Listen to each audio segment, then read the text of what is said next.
states across the country navigate how to safely reopen classrooms in the upcoming school year, the American Association of Pediatricians is calling on the push for students to be physically in school rather than continue remote learning for the sake of their well-being. But in order for that to happen, the group of doctors says schools should implement safety protocols in order to eliminate the spread of the virus. So joining me right now to talk about this means the director of the Center for School Health at Mount Sinai, Nassau, Dr. Ronald Marino, joining us to discuss it. Good morning, doctor. Good morning.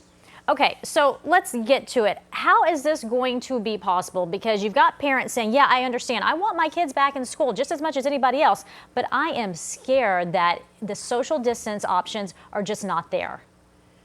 Yes, definitely there's an assessment of risk versus benefit.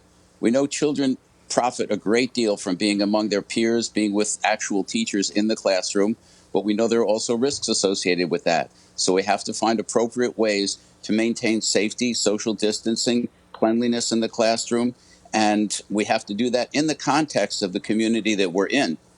So, for example, Florida would not be a great place to implement going back to school because it's a hotspot. New York might be a safer bet. A lot of these schools just don't have the space for that kind of distancing. So let me ask you, at the same token, we're seeing doctors and the association there making a recommendation that it is good for a child's well-being to be back in school. So why is it good considering all the negative possibilities? Well, you have to weigh the pros versus the cons, but socialization is an important part of being in school. Schools serve other functions. There are nutritional functions, there are childcare functions, there's learning functions that happen outside of the virtual environment. So school is an important place for children to have physical activity and contact with other adults.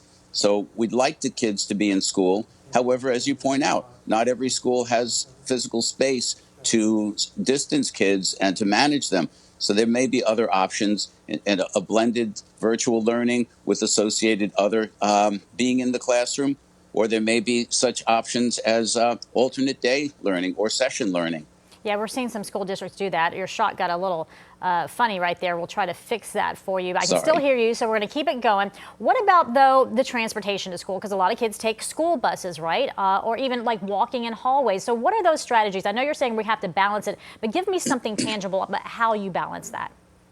Well, for one thing, everyone has to be assessed prior to even going to the bus stop or setting out to go to school. So we have to do questionnaires. We may have to consider temperature checks. But more importantly, if you are ill, don't go to school. Do not get on the bus. If you are healthy and you don't have any of the symptoms of an illness and you are going to be transported on a bus, there has to be a distancing on the bus. They can't sit right next to one another. There probably have to be additional adult staff to maintain safety on the bus. It will be challenging. It will be different. School year 2020 and 2021 will definitely not be like last year. Doctor, let me ask you this. We're seeing in other cases where children are able to actually do the nose swabs themselves. We're hearing in some of the sports arenas that they're doing day of testing so they can get results. Are these some options so that the children are safe and parents feel a little bit better about sending their kids to school?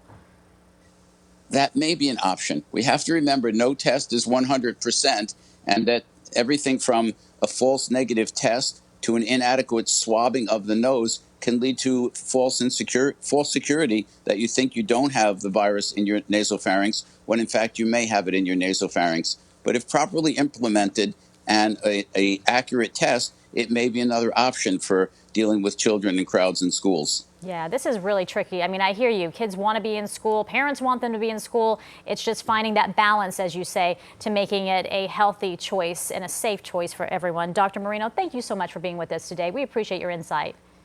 A pleasure. Good day.